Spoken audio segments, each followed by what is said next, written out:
Ini apa yang aku observe lah selama ni. Kalau benda tu jauh sikit daripada belakang kereta, dia akan tit tit tit tit. Macam tu kan. Dia tit tit dia tu akan jarak-jarak. Macam tit tit tit tit tit tit tit. Kalau jauh dia macam tit tit tit tit tit tit tit tit tit tit. Macam tu.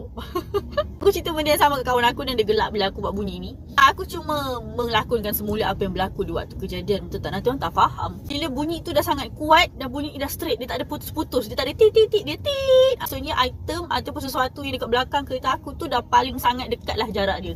Aku tengok belakang, tak ada orang. Jiran-jiran aku semua tak keluar rumah. Kawasan tu lengang dan suram. Waktu tu lah sebab cuaca kan. Orang sasa tak ada orang weh. Sumpah aku cakap, aku tak tipu.